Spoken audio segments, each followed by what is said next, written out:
All right, welcome to Lesson 7, where we talk about Jacob Riis, muckraking in the Progressive Era. So in the late 19th and 20th century, again, we have this period of time known as the Gilded Age, right? And there are plenty of problems that exist during the Gilded Age, as we've discussed, right? Particularly the plight of the working class, the poor urban working class.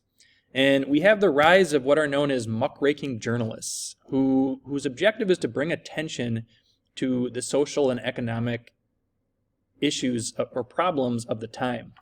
These are sort of precursors of modern-day investigative journalists, and they really dig into the problems that are plaguing the working class. So in this political cartoon, you actually see a U.S. president, Teddy Roosevelt, who is responding to criticisms of the meatpacking industry that's prevalent in Chicago. And we'll actually be reading an excerpt from The Jungle, written by Upton Sinclair, where he exposes some of the practices that are occurring in the meatpacking industry, and it leads to large-scale reforms in the coming from the government in terms of food safety.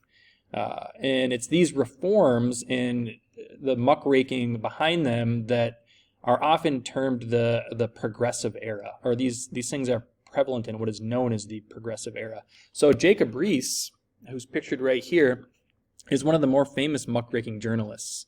And he was primarily a photographer. He took photographs and wrote about poor immigrants living in tenements, which are crowded apartment buildings in New York City.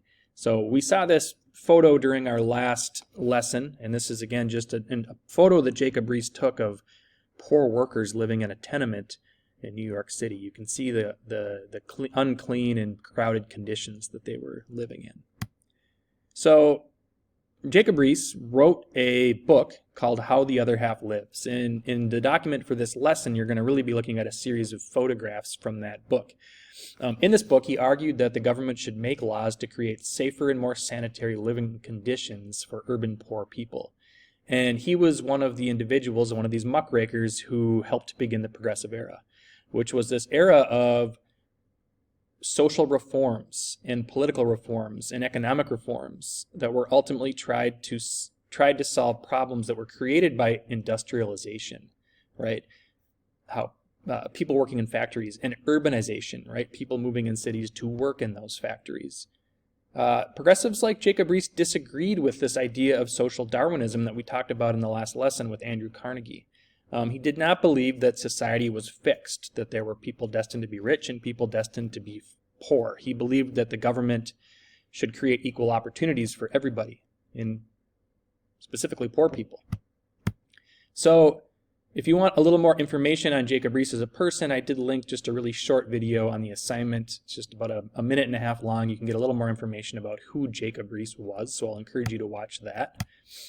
But then first I want to talk a little bit more about the Progressive Era. So during the Progressive Era, there were several goals and achievements, one being sanitation and consumer protections. So this was the passage of laws such as the Pure Food and Drug Act, which regulated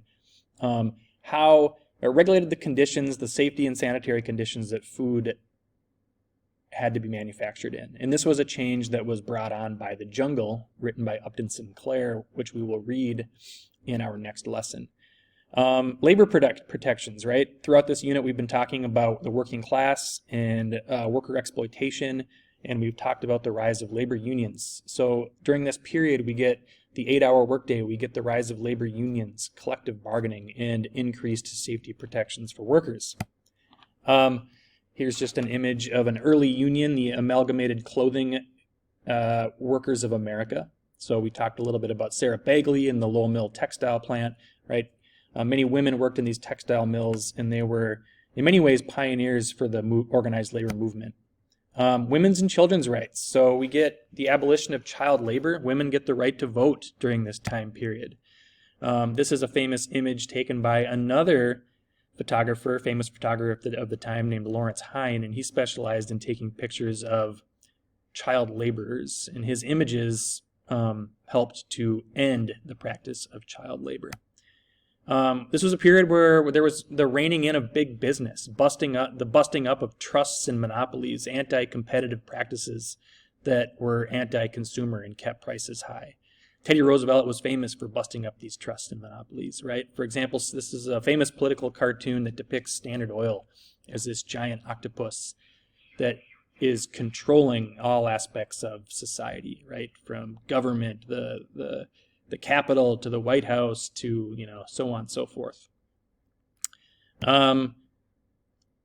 Limiting political corruption, all right? Prior to this time period, prior to the 17th Amendment to the Constitution, senators were appointed to their positions by state legislatures. So this was a system that was rife with corruption.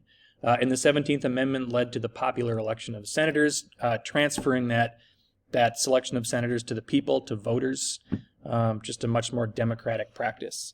Now, obviously, this was not a perfect system. In many of these